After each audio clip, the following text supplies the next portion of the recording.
ನಮಸ್ಕಾರ ಸ್ನೇಹಿತರೆ, ಒಮ್ಮೆ ಕಲ್ಪಿಸಿಕೊಳ್ಳಿ, ನೀವು ಒಂದು ದಾರಿಯಲ್ಲಿ ನಡೆತಿದ್ದೀರಿ, ಆದರೆ ಎಲ್ಲಿಗೆ ಹೋಗುತ್ತಿದ್ದೀರಿ ಎಂದು ಗೊತ್ತಿಲ್ಲ. ಜೀವನದಲ್ಲಿ ಎಲ್ಲವೂ ಗೊಂದಲವಾಗಿದೆ, ಒಡನಾಡಿಗಳಿಲ್ಲ, ದಿಕ್ಕಿಲ್ಲ. ಆದರೆ ದೂರದಲ್ಲಿ ಒಂದು ಸಣ್ಣ ದೀಪದ ಬೆಳಕು ಕಾಣುತ್ತದೆ. ಆ ಬೆಳಕಿನತ್ತ ಹೋದರೆ ಒಂದು ರಹಸ್ಯ ತಿಳಿಯುತ್ತದೆ, ನಿಮ್ಮ ಜೀವನವನ್ನೇ ಬದಲಾಯಿಸುವ ರಹಸ್ಯ. ಇಂದು ನಾನು ನಿಮಗೆ ಹೇಳಲಿರುವ ಕಥೆ ಡಾನ್ ಮಿಗುವೆಲ್ ರೂಯಿಜ್ ಅವರ ದ 4 ಅಗ್ರಿಮೆಂಟ್ಸ್ ಎಂಬ ಪುಸ್ತಕದ ಕಥೆ. ಈ ಕಥೆಯ ಒಳಗೆ 4 ಒಪ್ಪಂದಗಳ ರೂಪದಲ್ಲಿ ಜೀವನದ ದೊಡ್ಡ ರಹಸ್ಯಗಳಿವೆ. ಈ ಕಥೆಯನ್ನು ಕೇಳಿದ ಮೇಲೆ ನಿಮ್ಮ ಮೈಂಡ್ಸೆಟ್ ಬದಲಾಗಬಹುದು, ಸಕ್ಸಸ್ ಸಿಗಬಹುದು. ಆದ್ದರಿಂದ ಕಥೆ ಶುರುವಾಗುವ ಮೊದಲು ಈ ವಿಡಿಯೋಕ್ಕೆ ಲೈಕ್ ಮಾಡಿ, ಸಬ್ಸ್ಕ್ರೈಬ್ ಮಾಡಿ, ಜೊತೆಗೆ ಬೆಲ್ ಐಕಾನ್ ಒತ್ತಿ. ಸಿದ್ಧವಾಯ್ತಾ? ಬನ್ನಿ ಕಥೆಯ ಒಳಗೆ ಧುಮ್ಕೋಣ. ಕಥೆ ಒಂದು ಗ್ರಾಮದ ರಹಸ್ಯ. ಒಂದು ಚಿಕ್ಕ ಗ್ರಾಮದಲ್ಲಿ ರಾಮು ಎಂಬ ಯುವಕ ಇದ್ದ. ರಾಮು ಒಬ್ಬ ಸಾಮಾನ್ಯ ರೈತನ ಮಗ. ಆದರೆ ಅವನ ಒಳಗೆ ಒಂದು ದೊಡ್ಡ ಕನಸಿತ್ತು, ಜೀವನದಲ್ಲಿ ದೊಡ್ಡದಾಗಿ ಏನಾದರೂ ಸಾಧಿಸಬೇಕು ಎಂಬ ಕನಸು. ಆದರೆ ಆ ಕನಸಿನ ದಾರಿಯಲ್ಲಿ ಎಷ್ಟೋ ಬಾರಿ ಗೊಂದಲ, ಭಯ ಮತ್ತು ಫೇಲ್ಯೂರ್ ಎದುರಾಯಿತು. ಒಂದು ದಿನ ರಾಮು ಗ್ರಾಮದ ಹೊರಗಡೆ ಒಂದು ದೊಡ್ಡ ಬಾವಿಯ ಬಳಿ ಕುಳಿತಿದ್ದ. ಆಗ ಒಬ್ಬ ವೃದ್ಧ ಸಾಧು ಒಡನಾಡಿಯಾಗಿ ಬಂದರು. ಅವರ ಕಣ್ಣುಗಳಲ್ಲಿ ಒಂದು ವಿಶೇಷ ಬೆಳಕಿತ್ತು. ರಾಮುಗೆ ಆ ಸಾಧುವಿನ ಮಾತುಗಳು ಜೀವನದ ದಾರಿಯನ್ನು ತೋರಿಸಿದವು. ಆ ಸಾಧು ರಾಮುಗೆ 4 ಒಪ್ಪಂದಗಳ ರಹಸ್ಯವನ್ನು ಹೇಳಿದರು. ಈ ಒಪ್ಪಂದಗಳು ಜೀವನದಲ್ಲಿ ಸಂತೋಷ, ಶಾಂತಿ ಮತ್ತು ಸಕ್ಸಸ್ ಕೊಡುವ ಚಿನ್ನದ ಕೀಲಿಗಳಂತಿದ್ದವು. ಒಂದೊಂದು ಒಪ್ಪಂದವನ್ನು ರಾಮು ಕೇಳಿದಂತೆ ಅವನ ಜೀವನದ ಗೊಂದಲ ಕಡಿಮೆಯಾಗತೊಡಗಿತು. ಒಪ್ಪಂದ 1, ನಿಮ್ಮ ಮಾತಿನಲ್ಲಿ ಪರಿಶುದ್ಧವಾಗಿರಿ. ಮೊದಲ ಒಪ್ಪಂದವೆಂದರೆ ನಿಮ್ಮ ಮಾತಿನಲ್ಲಿ ಪರಿಶುದ್ಧವಾಗಿರಿ. ಇದರರ್ಥ ಏನು? ನೀವು ಯಾವಾಗಲೂ ಸತ್ಯವನ್ನು ಮಾತನಾಡಬೇಕು, ಆದರೆ ಆ ಸತ್ಯವು ಒಳ್ಳೆಯ ಉದ್ದೇಶದಿಂದ ಕೂಡಿರಬೇಕು. ರಾಮುಗೆ ಈ ಒಪ್ಪಂದ ಕೇಳಿದಾಗ ಒಂದು ಘಟನೆ ನೆನಪಾಯಿತು. ಒಮ್ಮೆ ಅವನ ಗೆಳೆಯ ಶಿವ ಒಂದು ಚಿಕ್ಕ ಬಿಸ್ನೆಸ್ ಶುರು ಮಾಡಿದ್ದ. ಆದರೆ ರಾಮು ತನ್ನ ಗೆಳೆಯರ ಮುಂದೆ ಶಿವನ ಬಗ್ಗೆ ಕೆಟ್ಟದಾಗಿ ಮಾತನಾಡಿದ್ದ. ಶಿವನಿಗೆ ಏನು ಗೊತ್ತು ಬಿಸ್ನೆಸ್ ಬಗ್ಗೆ ಎಂದು ಗೇಲಿ ಮಾಡಿದ್ದ.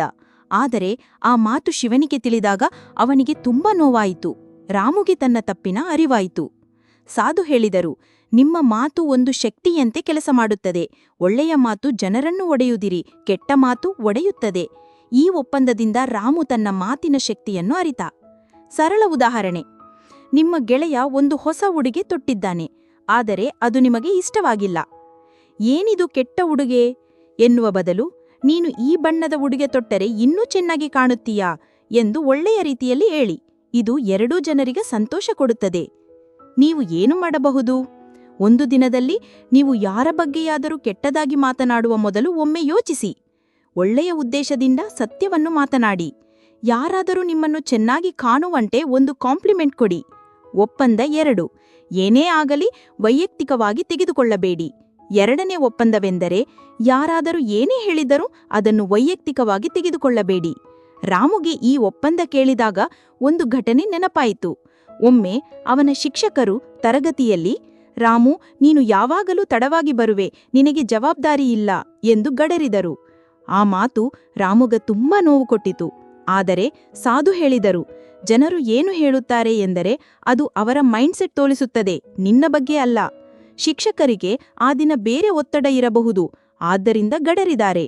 ರಾಮುಗೆ ತಿಳಿಯಿತು, ಜನರ ಮಾತುಗಳನ್ನು ವೈಯಕ್ತಿಕವಾಗಿ ತೆಗೆದುಕೊಂಡರೆ ನಾವೇ ನಮ್ಮ ಸಂತೋಷವನ್ನು ಕಳೆದುಕೊಳ್ಳುತ್ತೇವೆ. ಸರಳ ಉದಾಹರಣೆ, ನಿಮ್ಮ ಗೆಳೆಯ ನಿಮ್ಮನ್ನು ನೀನು ಯಾವಾಗಲೂ ಬ್ಯುಸಿ ಇದ್ದೀಯಾ ಎಂದು ಕೇಳಿದರೆ ಅದನ್ನು ನೀನು ನನ್ನನ್ನು ಇಷ್ಟಪಡುವುದಿಲ್ಲ ಎಂದು ತಿಳಿಯಬೇಡಿ. ಬದಲಾಗಿ ಅವನಿಗೆ ನನ್ನ ಜೊತೆ ಟೈಮ್ಸ್ ಕಳೆಯುವ ಇಚ್ಛೆ ಇದೆ ಎಂದು ಒಳ್ಳೆಯ ರೀತಿಯಲ್ಲಿ ತಿಳಿಯಿರಿ. ನೀವು ಏನು ಮಾಡಬಹುದು? ಯಾರಾದರೂ ಕೆಟ್ಟದಾಗಿ ಮಾತನಾಡಿದರೆ ಒಮ್ಮೆ ಯೋಚಿಸಿ, ಇದು ನನ್ನ ಬಗ್ಗೆ ಅಲ್ಲ, ಅವರ ಬಗ್ಗೆ. ಒಂದು ದಿನದಲ್ಲಿ ಒಂದು ನೆಗೆಟಿವ್ ಕಮೆಂಟ್ ಬಂದರೆ ಅದನ್ನು ಇಗ್ನೋರ್ ಮಾಡಿ. ನಿಮ್ಮನ್ನು ನೀವು ಒಳ್ಳೆಯವರೆಂದು ನೆನಪಿಸಿಕೊಳ್ಳಿ. ಒಪ್ಪಂದ 3, ಊಹೆಗಳನ್ನು ಮಾಡಬೇಡಿ. ಮೂರನೇ ಒಪ್ಪಂದವೆಂದರೆ ಊಹೆಗಳನ್ನು ಮಾಡಬೇಡಿ. ಒಮ್ಮೆ ರಾಮು ತನ್ನ ಗೆಳತಿಯಾದ ಸೀತಾಳಿಗೆ ಒಂದು ಮೆಸೇಜ್ ಕಳಿಸಿದ್ದ. ಆದರೆ ಸೀತಾ ರಿಪ್ಲೈ ಮಾಡಿಲ್ಲ. ರಾಮು ತಕ್ಷಣ ಯೋಚಿಸಿದ, ಸೀತಾಳಿಗೆ ನನ್ನ ಮೇಲೆ ಆಸಕ್ತಿ ಇಲ್ಲ, ಅವಳಿಗೆ ಬೇರೆ ಗೆಳೆಯ ಇದ್ದಾನೇನೋ. ಆದರೆ ಸತ್ಯವೆಂದರೆ ಸೀತಾಳ ಫೋನ್ ಬ್ಯಾಟರಿ ಖಾಲಿಯಾಗಿತ್ತು. ಸಾಧು ಹೇಳಿದರು, ಊಹೆಗಳು ಗೊಂದಲವನ್ನು ತರುತ್ತವೆ, ಸತ್ಯವನ್ನು ಕೇಳಿ ತಿಳಿಯಿರಿ. ರಾಮು ಸೀತಾಳಿಗೆ ಕೇಳಿದಾಗ ಎಲ್ಲವೂ ಕ್ಲಿಯರ್ ಆಯಿತು.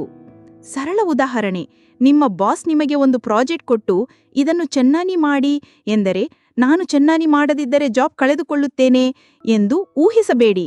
ಬದಲಾಗಿ ಬಾಸ್ ಜೊತೆ ಮಾತನಾಡಿ ಅವರ ಎಕ್ಸ್ಪೆಕ್ಟೇಷನ್ ತಿಳಿಯಿರಿ. ನೀವು ಏನು ಮಾಡಬಹುದು? ಯಾರಾದರೂ ಏನಾದರೂ ಹೇಳಿದರೆ ಊಹಿಸುವ ಬದಲು ಸರಿಯಾಗಿ ಕೇಳಿ. ಒಂದು ದಿನದಲ್ಲಿ ಒಂದು ಸಂದೇಹ ಬಂದರೆ ನೇರವಾಗಿ ಸತ್ಯವನ್ನು ಕೇಳಿ ಕ್ಲಾರಿಟಿ ತೆಗೆದುಕೊಳ್ಳಿ. ಊಹೆಗಳಿಂದ ದೂರವಿರಿ, ಕ್ಲಾರಿಟಿ ಕಾಯಿರಿ. ಒಪ್ಪಂದ 4, ಯಾವಾಗಲೂ ನಿಮ್ಮ ಶ್ರೇಷ್ಠವನ್ನು ಕೊಡಿ. 4ನೇ ಒಪ್ಪಂದವೆಂದರೆ ಯಾವಾಗಲೂ ನಿಮ್ಮ ಶ್ರೇಷ್ಠವನ್ನು ಕೊಡಿ. ಇದರರ್ಥ ನೀವು ಯಾವ ಕೆಲಸ ಮಾಡಿದರೂ ನಿಮ್ಮ 100% ಎಫರ್ಟ್ ಕೊಡಿ. ರಾಮು ಒಮ್ಮೆ ಒಂದು ಗ್ರಾಮದ ಕಾರ್ಯಕ್ರಮದಲ್ಲಿ ಸ್ಪೀಚ್ ಕೊಡಬೇಕಿತ್ತು. ಆದರೆ ಅವನಿಗೆ ಭಯವಿತ್ತು. ನಾನು ಚೆನ್ನಾಗಿ ಮಾಡಲಾರೆ ಎಂದು ಯೋಚಿಸಿದ. ಆದರೆ ಸಾಧು ಹೇಳಿದರು, ನಿನಗೆ ಎಷ್ಟು ಗೊತ್ತಿದೆಯೋ ಅಷ್ಟನ್ನು ಶ್ರೇಷ್ಠವಾಗಿ ಕೊಡು. ರಿಸಲ್ಟ್ ಬಗ್ಗೆ ಚಿಂತೆ ಮಾಡಬೇಡ. ರಾಮು ತನ್ನ ಶ್ರೇಷ್ಠ ಸ್ಪೀಚ್ ಕೊಟ್ಟ. ಎಲ್ಲರೂ ಮೆಚ್ಚಿದರು. ಸರಳ ಉದಾಹರಣೆ, ನೀವು ಒಂದು ಎಕ್ಸಾಮ್ ಬರೆಯುವಾಗ ನಾನು ಟಾಪರ್ ಆಗಬೇಕು ಎಂದು ಒತ್ತಡ ತೆಗೆದುಕೊಳ್ಳಬೇಡಿ. ಬದಲಾಗಿ ನಾನು ಈಗಿನಿಂದ ಶ್ರೇಷ್ಠವಾಗಿ ಓದುತ್ತೇನೆ ಎಂದು ಯೋಚಿಸಿ. ನೀವು ಏನು ಮಾಡಬಹುದು? ಒಂದು ಚಿಕ್ಕ ಕೆಲಸವನ್ನಾದರೂ ಶ್ರೇಷ್ಠವಾಗಿ ಮಾಡಿ. ಒಂದು ದಿನದಲ್ಲಿ ಒಂದು ಟಾಸ್ಕಿಗೆ 100% ಎಫರ್ಟ್ ಕೊಡಿ. ರಿಸಲ್ಟ್ ಬಗ್ಗೆ ಚಿಂತೆ ಬಿಡಿ, ಪ್ರಾಸೆಸ್ ಮೇಲೆ ಫೋಕಸ್ ಮಾಡಿ. ಭಾವನಾತ್ಮಕ ಕ್ಷಣ, ರಾಮುವಿನ ಬದಲಾವಣೆ.